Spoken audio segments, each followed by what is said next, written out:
Hello, thank you for tuning into the Natural Health Rising podcast.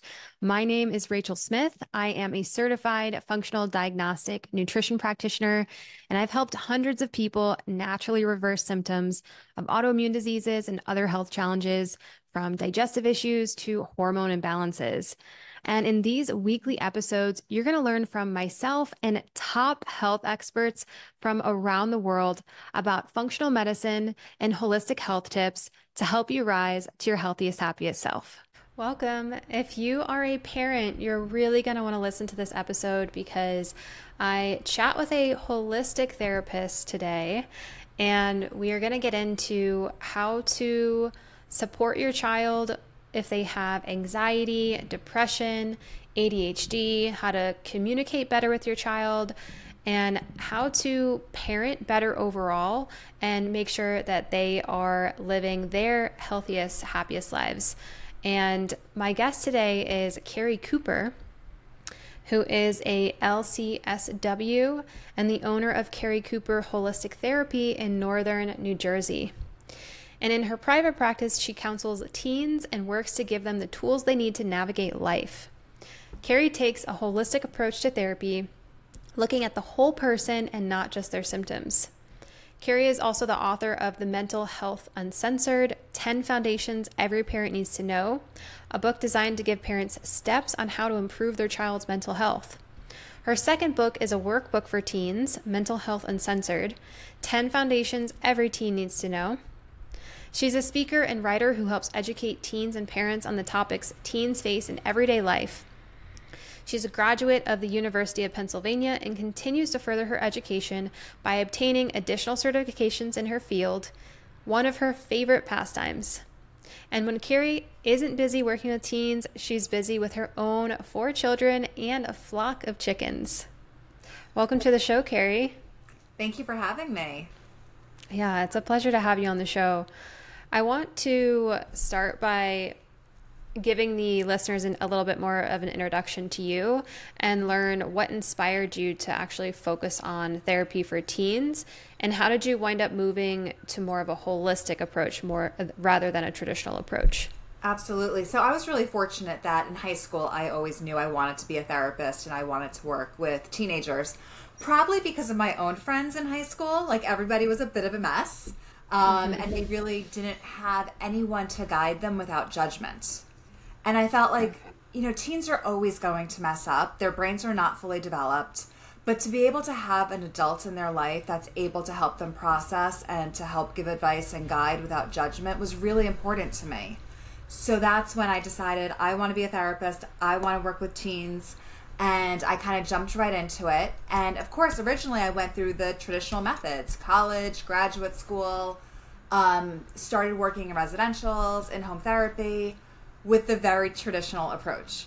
And I was constantly frustrated. I was like, we have clinical teams working with these kids and they're getting better, but they're not 100%. Like, what are we missing? So it was years later, and it was after I had my second child. My second child was a horrendous toddler, like horrendous. Hysterically crying for no reason, constantly like a runny nose. Her behavior was just off the chart. And, every doctor kept on telling me, well, it's terrible twos, or, oh, her nose structure is wrong, or, oh, she has allergies, but we don't know what to. And finally, one of my friends said, I think you need to pull dairy. And I said, you're insane. She loves her milk. But I was desperate, so I pulled it. And her behavior changed really quickly. And we realized she has a dairy insensitivity. So after that, I was like, oh my gosh, how much is what we're eating impacting our physical and our mental health, essentially? So I went back to school to become a certified health coach. And that's when all of the puzzle pieces started really coming together. And I said, that's what we're missing. We can't treat mental health just as symptoms without looking holistically at the person and say, what are you eating? How are you sleeping? Are you exercising? Because if you don't have those foundations down, mental health is just going to be an uphill battle constantly. And once I started taking a holistic approach in my practice, I really started to see amazing changes and long-term changes.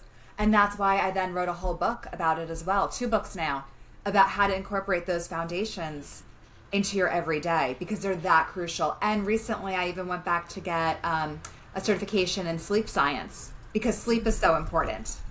So I'm a big believer that if you are really putting the work into yourself in terms of what you're eating and how you're sleeping and exercising and taking care of you, you are going to feel so much better. Yeah. Wow. I am such a firm believer in all of this stuff as well as this is a lot of it's what I do in my practice too. And you just reminded me of me as a child because from the stories that I've heard, I was a terrible child, like temper tantrums, always upset, super emotional. And then as I grew up all the way until high school, I always had headaches and digestive issues. And on my own, I wound up pulling dairy from my diet in my late teens. And oh my gosh, most of those symptoms went away from doing that. And eventually I got rid of gluten and other things too. But it was crazy to me how big of a difference just the nutrition on its own could make on all of those symptoms and mental health stuff, which is something I really want people to understand. It's truly amazing. But when you look at the actual science behind this, you know, majority of our chemicals, our feel-good chemicals, are made in our gut. So why wouldn't what we eat impact how we're feeling? Like when people hear it, they're like, of course, yeah, we need to eat healthy. Of course we need nutrients and we need to be exercising and sleeping. But when you're going to a therapist, when you're going to a psychiatrist, when you're even going to your primary doctor, no one's really asking these questions. It's just, what's the symptom? And let's treat the symptom. And that's where I think we're really failing everybody at this point. So when people see you, you're doing regular talk therapy and these other tools, but then also examining, okay, how can you change all of these other lifestyle factors, including nutrition and sleep, to that's your whole person approach, essentially. Absolutely. Absolutely. I can't just focus on their anxiety. Yes, I can give you tools for anxiety. Yes, we could talk through it.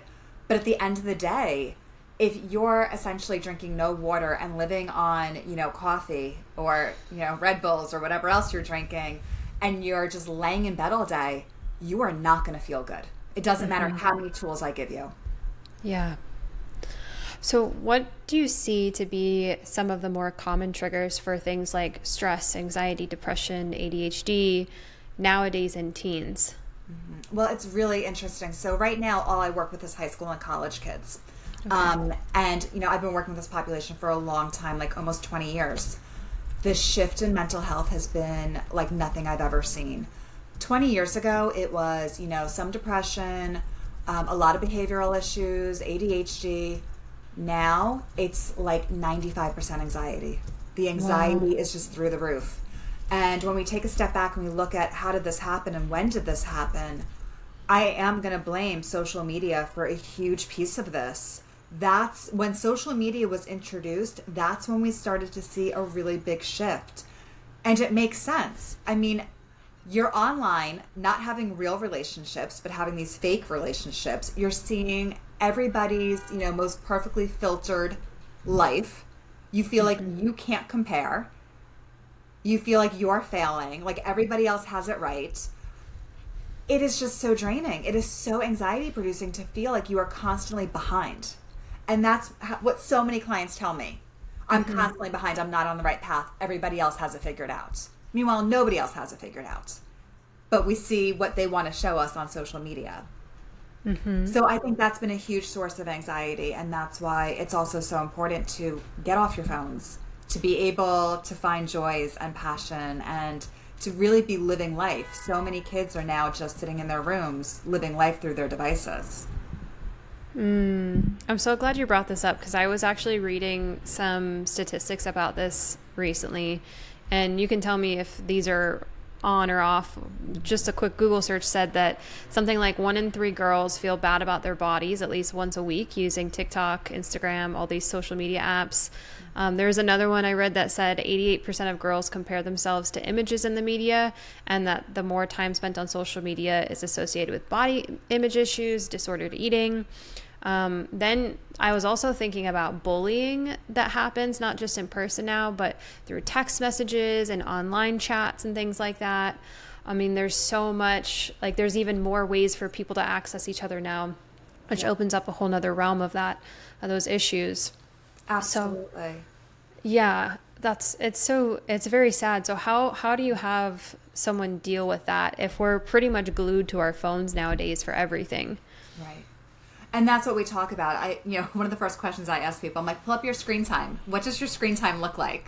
And, anytime somebody comes into my office and says they're stressed and they don't have enough time, I will say, pull up your screen time. And I'll never forget this one college kid. She's like, I have no time, Keri. None. I said, pull up your screen time. She was online 8 hours a day. I said, you could be working a full-time job. Wow. And still be going to school, and you would have more time than if, just get off the phone. So like we don't realize it. And, what you were talking about with body image is so spot on. And one thing that we're seeing more and more of is boys with body image. And if you think about it, with all the TikTok, all the Instagram, there's many more men now showing off, their gym workouts and showing off, what they're eating to get bigger. And it's becoming a much bigger issue, body image with boys lately. And I think that's something that is unfortunately going to explode in a very negative direction. Mm-hmm. So do you have people set screen time limits on their phone, delete apps, something like that? We absolutely do. But we also look a lot at what would you rather be doing? Rather than thinking I need to give this up, which is hard, what would you rather be doing? What kind of challenges would you like to focus on? And I've had some kids like focus on some pretty cool ones. They're like, I don't know, maybe I'll learn a language, but like for fun, not because the school's telling me to. So, and that is when a phone could come in really useful, because there are great apps to be, learning languages. I've had other kids really commit to the gym or to running or to, painting. And those are things that they could focus on instead of being on their phone. So I always say, like, what would you rather be doing? And start spending time with what you like, opposed to trying to not do something that you do enjoy. Mm-hmm. Yeah, I think even any adults listening to this podcast can take from that as well. I literally just yesterday had a conversation with a client who is super stressed about how she doesn't have time. And we had this same conversation actually, so this is great timing. I was like, what are you doing instead? What are you doing instead of all these other things? She's like, well, I do get distracted with social media. Yeah. And had the whole conversation about screen time limits and all that stuff. Mm-hmm. And it's so hard because these apps are really designed to suck you in. Yeah. Like they're designed to do this. Mm-hmm. So it's really hard. And that's where so much stress is coming from right now, and anxiety. Mm-hmm. Let's get into a few tools to give teens outside of that where they could navigate life easier. There's probably maybe parents and caretakers listening to this episode, so something that they could pass along to their teen. Yeah. One of my favorite tips and tricks is to really learn to stay in the moment. And what I mean when we talk about that is a lot of kids will come into my office and talk about why they're anxious. And it's either about something that's already happened, which we no longer have control over, we can't change it, we can't fix it, or they're talking about something that they think may or may not happen, which we don't know. We just don't know. And we could think of 20 different solutions. And if and when that happens, those 20 solutions may not even help us. So what I always kind of say to them, and I tell them, repeat this a lot, is real problems have real solutions. So if you're telling me, I'm anxious about a test. Okay, you have a test coming up. What's the real solution to that? Well, I need to study. Okay, great. Let's plan that. If they're telling me, I'm worried that I'm not going to be invited to someone's birthday. It's like, can you do anything about that? Is that a real problem right now? No. Okay, so we just have to kind of wait and see. But we can't try to think about it 20 times in our head and all these different solutions, because it may or may not happen. It's not a real problem. And a lot of that is also believing in yourself that when a real problem happens, you are going to be able to figure it out. Mm-hmm. Kids who are studying abroad are just like, I'm so anxious, I just don't know what's going to happen. Right. But you have the tools to figure it out. If your luggage gets lost, you will be able to then problem solve it. Mm-hmm. So I always say bring it back to the present moment. And that's actually why I talk a lot about meditation as well as being such a useful tool, because that's really training your brain to come back to the present moment. So in my book, Mental Health Uncensored, there's a whole chapter on meditation and why that's so crucial for help with anxiety. So that's really like my favorite tip and trick. If you could live in the present moment, the majority of your stress and anxiety won't be there. It's very true. What do you have to say for those people who feel uncomfortable with meditation, think they can't meditate, think it's silly, any of those things? I hear all of those a lot. Yes, I hear them all the time too. So one of the things I always talk about is I actually educate them on meditation, because sometimes people think that to meditate you need your mind to be clear. That is impossible. That is absolutely not the goal of meditation. You could think like, oh, I have homework to do, and then see that thought, let it pass. It's about not attaching to that thought and being like, I have homework to do. Oh, I'm going to be up all night because I have to do that homework. I'm not going to get it done. I'm going to then fail the class. It's about bringing back to the present moment and just not attaching to those thoughts. And there's a lot of different ways to do meditation. You could just kind of lay down and breathe and just keep coming back to your breath. You could listen to a guided meditation. You could do something a little bit more active, like take a mindful walk and just walk around the block and say, like, what do I see? What do I smell? Anything that kind of gets you back into the present moment, I think, is really important.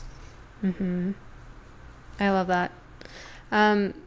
What about some other, so when it comes to the holistic piece, nutrition, lifestyle changes, all of this, you mentioned sleep a couple times and how you became a certified sleep science coach, which I think is incredible. I also just made a course on sleep alone just for people to go grab, because I also think it's crazy important. So how can maybe you want to give a couple of nuggets of information on why sleep is so important and what this can do for our mental health and other aspects of our health, but also how can parents get their children to actually sleep better, and what does that sleep actually look like for someone who's in high school or college, because I know that can vary too. Absolutely. That's a great question. So for adults, the recommended is normally like 7 to 8 hours. Teenagers actually need more. They're more around the 9-hour mark. And a lot of high schools are very early, which makes this way more challenging, especially when you have homework the night before. And one thing that people need to keep in mind is that there's no such thing as catching up on your sleep. You can't sleep deprive yourself all week and then on the weekend think you're going to sleep 12 hours and be okay. You need to go through around 4 sleep cycles, and that goes through the REM cycle. And what that really does is actually the fluid in your brain cleans out quicker during these cycles. So it's so crucial for your brain, for your body. Everything is, restoring while you're sleeping. It's a very active process. And when we look at sleep deprivation, we see how it's linked to mental health issues, physical issues, early death, more car accidents. I mean, so many things. Sleep is really the key. So I always talk about prioritizing your sleep, and it actually really starts with the parents. I hear so many parents, and even my friends, talk about how they are up at 2 a.m. doing laundry. That's not normal. That is not normal. So my children know that I'm in bed by 10 o'clock every single night, and my phone goes on Do Not Disturb. Because there is no crisis or emergency that I need to be made aware of in the middle of the night, unless it's from someone on my favorites list and they can get through. But I don't need to hear somebody who thinks that they're having a crisis and they're not having a crisis calling me. And I say that to friends, to kids all the time.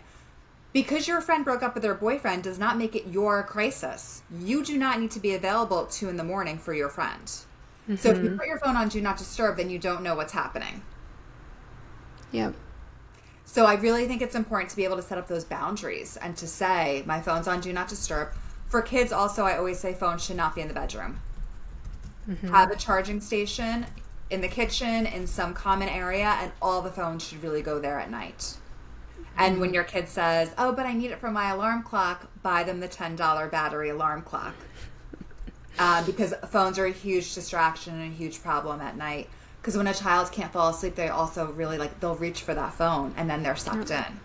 or Yep. friends are calling, and they can't be on FaceTimes at 2 in the morning. It's not good.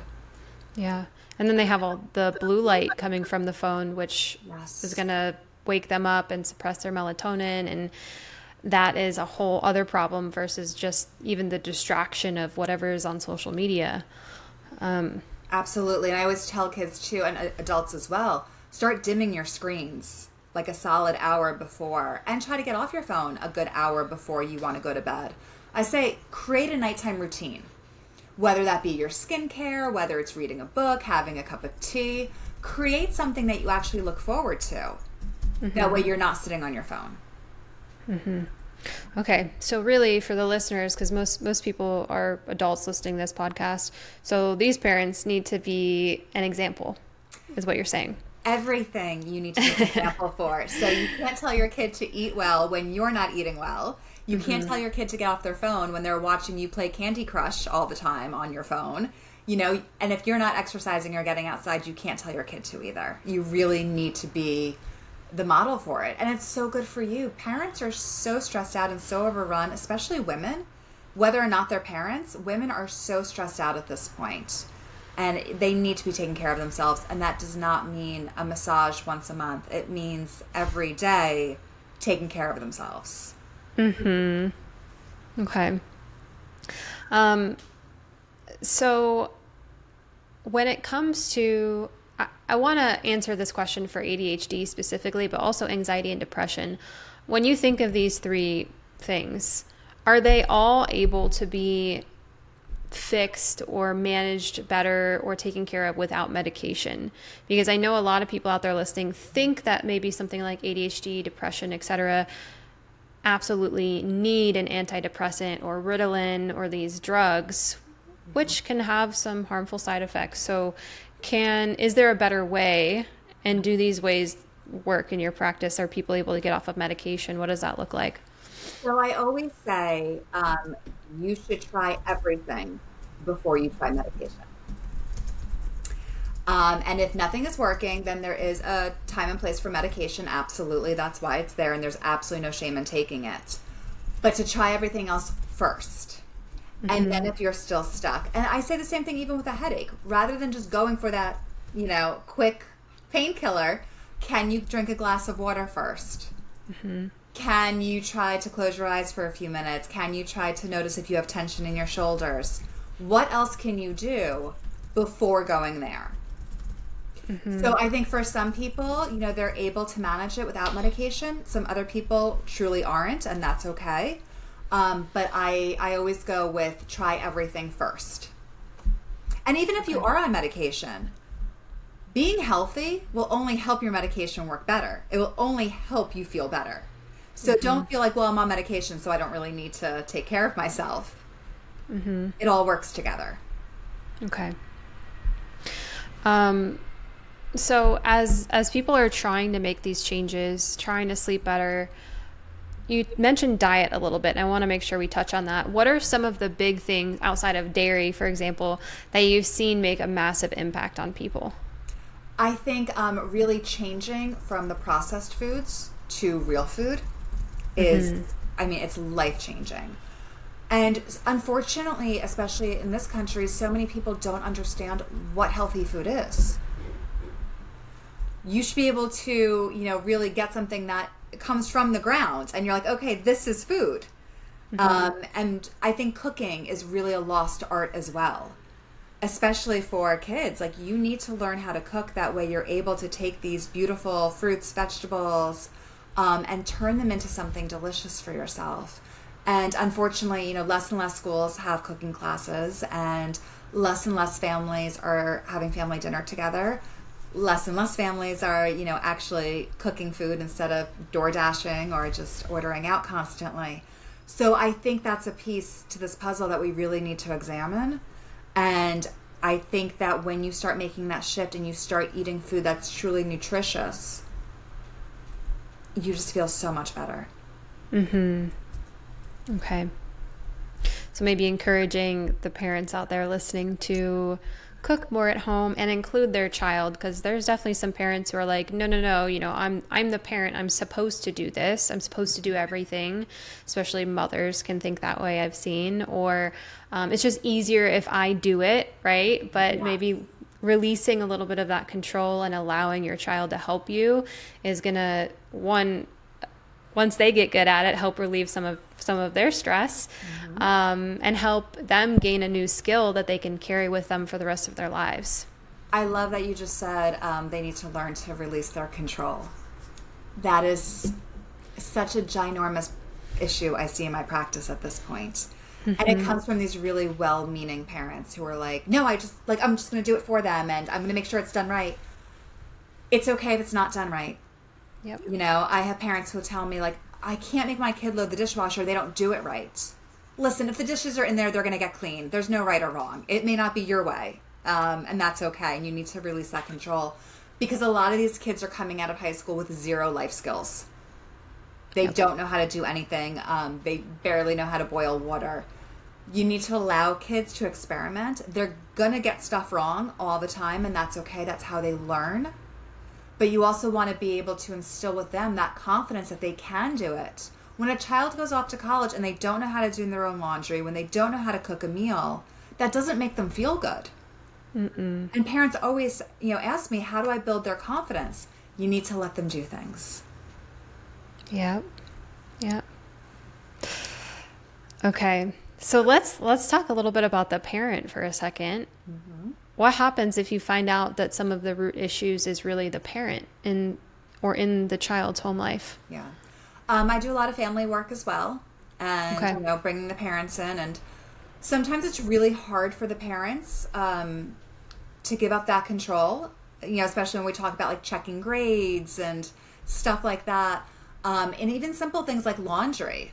I always tell the parents laundry is like the best thing to give up on your end, because it's a natural consequence. If your child doesn't do their own laundry, they just have dirty clothes. They're going to figure it out. Mm-hmm. So it doesn't impact you.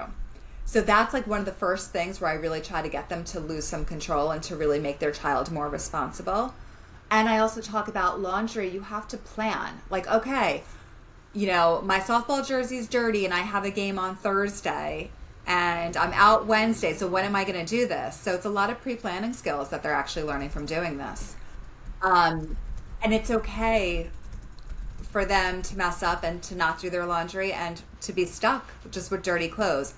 They're going to survive, they're going to problem solve, and it's not a crisis. So once parents kind of take those small steps, I can normally get them to take bigger steps.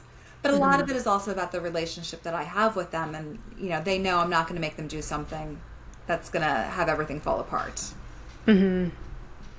Do you see any other causes of like anxiety, depression, etc., coming from a child's home that, like, what does that situation look like if they feel like they're in a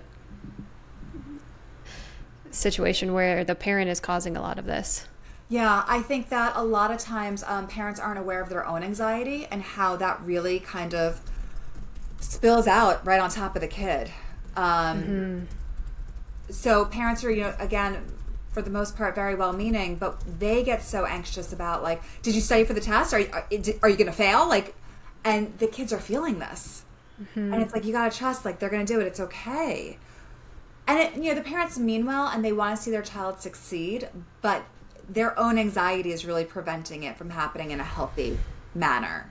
So, when I have a parent especially that's really filled with anxiety, I will suggest to them, like, you need to see your own therapist. You need to work on your own anxiety, because you need to be able to model for your child how to handle situations.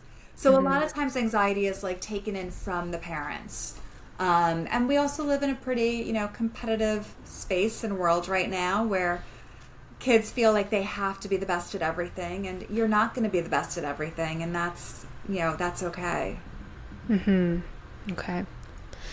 So how can a parent communicate more effectively with their child to improve their relationship and reduce some of these chances of their child feeling these feelings? Mm-hmm. So I always tell parents that you should ask your child when they're talking to you, do you need advice or do you just need me to listen? Oftentimes kids just kind of want to vent. They don't really want your advice on this. And that's okay. But to be able to sit back and let them talk to you and to basically validate their feelings is really important for the relationship. That's really, really good. What about if a teen is not good at communicating and maybe they have something going on internally with their mental health, with their life that is of a concern, but they're not sharing it with their parents? Are there signs that a parent should watch out for to know that their child needs help? Yeah, I think anytime your child has a really big change in their behavior, when they're withdrawing from, friends and from family, when, you see a change in grades, change in eating, change in activities, any of these things are pretty big red flags. And the quicker you can address them, the better. And if they're not going to talk to you about it, get them a therapist. And sometimes kids are resistant. And what I always tell parents is, tell them, try once, see what you think, and then we'll take it from there. Because normally if I can get a kid into my office one time, they're going to come back. Okay. And try to find a therapist that your child is going to click with, because it's a really important relationship. And if your child doesn't like their therapist, that's okay. Find a different one. Okay. As a therapist, I'm never insulted if I don't click with somebody. Like, it's different personalities. And I will always refer them somewhere else, because it's just not going to work if they're sitting there looking at me and they don't like me. Yeah. No, that's great. If it is, it's everybody has different personalities. Otherwise, everybody would like everybody, right? Right. And right. I went through a few therapists when I first started to find help with that. And I was like, okay, don't like that one. Don't like that one. Don't like that one. And then finally, I finally found one I loved. So sometimes it takes some time. It does. Okay. So you have a really busy life from what I understand by your bio. You're a professional, you have 4 children, you have chickens, all the busy life in between tasks that you need to do. What are some of your favorite holistic principles that you apply to your life to manage all of this? Sleep. Sleep is number one for me. I will not sacrifice it. I go to bed, by 10 o'clock. I have my sleep schedule. And then the first thing I do when I wake up every morning, after I have my glass of lemon water, which I love, I then work out. And that is a non-negotiable. Nothing else happens until that is done. So I am a very big believer in boundaries for myself. And although my life sounds incredibly busy, I really do separate it to where, okay, from this time to this time, I'm like here as mom, and I don't multitask. People think multitasking is a good thing. It's not. You should really be focused on one thing at a time. So I have my days where I do podcasts. I have my days where I write. I have my days where I'm, doing sessions. And, most days by 3:30, I'm done. And I'm then home as mom. And I also make my kids do a lot of things. My kids do their own laundry. I'm not dealing with that. Okay. I love that. I actually, that was a change I had made in my own business when I had first started. Calendar was open all the time, calls whenever, do everything whenever you can do it. And it felt so chaotic. And then I learned, I have control of my life. I can do these calls on Tuesdays, these calls on Wednesdays, this thing on Thursdays, just like you said. But for somebody out there listening who feels like their life is a little chaotic, they multitask, they're all over the place, do you have a few starter tips for them to start to organize that better? I think a calendar is the best thing you can do for yourself. I still use a paper calendar. It sits like in my kitchen, and you have to start organizing your life. You have to start saying, these are my work hours. This is when I'm working out for myself. This is, my sleep hours. You really need to actually see it visually. And there's another issue where if stuff is not fitting into your calendar, you're doing too much. You're saying yes to too many obligations, and it's okay to say no. And those obligations change based upon what you want to do throughout like your lifespan. When my kids were younger, I was more involved in their school. Now, I'm not getting involved in the fundraisers. I've been there, done that. That's not a priority for me anymore, and I have no problem saying no. And no is a very powerful thing to be able to learn to say. And you don't need to explain yourself, and you don't need to justify yourself. You could just simply say no. Mm-hmm. I just did an episode which we posted last week, I believe, or the week before, on people pleasing. Mm-hmm. If anybody wants to go listen to that, and we talk a lot about the saying yes to everything, people pleasing, doing everything for other people, and then you're left with no energy, by yourself, feeling frustrated and upset. So I think that could actually be a good episode for some people to listen to if you're struggling with some of that chaos and things in your life. Yeah, everyone should listen to that episode. That's really important. Yeah. Something I was helping a client do yesterday also actually was trying to offload some of her tasks. She has younger children, so I thought of this idea of, make a cool task board, do a pinwheel that has the different chores on it and make it fun, because she's like 6 years old or 7 years old or something. Mm-hmm. So make it fun. Do you have any little tips like that for people who, maybe it's a really big challenge for them to get them to do some of this stuff? Yeah, I think that, including kids in a positive way is really important. I'm actually anti-paying your kids to do chores. I really believe that they need to feel like they are part of the home, and, they have to chip in because they're part of the family unit, and that in that family unit, we all help each other. So I'm not a believer in paying for chores. I'm not a huge fan of a chore list as much as saying hey, I need help. Go set the table, please. But to also respect, if your child is sitting there studying, you're going to get into a fight if you're asking them to empty the dishwasher. They also have their own stuff going on too. And that also comes back to don't overschedule your children either, which is a big problem we're having. So look at your calendar, and if things are looking crazy for either you or your child, that's a problem. You need to slow down. Mm-hmm. That's such good advice. Any final things you want to share as far as, controversial things you hear in this field, or information you really want parents to take away for their children? Any final notes on that? Yeah, stuff? I really want parents especially to understand that a healthy lifestyle is crucial in this, and their mood is really based on what's going on in their environment and in their body. Mm-hmm. So if you're trying, every therapist in the world and every medication in the world and, every accommodation for school, but you're missing the fact that your child's not sleeping, you got to go back to the foundations. So that's why I wrote Mental Health Uncensored, 10 Foundations Every Parent Needs to Know, because it shows the 10 foundations and actually how to implement them. And then there's also a workbook for kids as well, because you have to go back to the basics. Mm-hmm. Okay. Are you open to doing a quick speed round before we wrap up? Sure. Okay. What are one or two of your favorite impactful books that you've read? Oh, my goodness. That is such a good question. I'm a huge reader. I know this is a speed round, but no, I mean, you can... Man's Search for Meaning is actually my favorite book ever. So I'm just going to say that one hands down. I read that in graduate school, and I've read it numerous times since, and it is just absolutely phenomenal. I love that book. It is one of my favorite books. And I traditionally don't really like, it's not necessarily about history because it talks about the war. But normally I'm not into those type of books, and I just absolutely love that book so much. Yeah, it's amazing mindset. To look at that is just, it's phenomenal. It's so inspiring. What's your favorite hobby? Cooking is definitely one of my favorite hobbies. I love that. And reading as well. I'm a huge reader. Mm-hmm. What's your favorite thing to do for stress reduction? Oh, it's my new thing. I love it, is listening to singing bowls. Ooh, okay.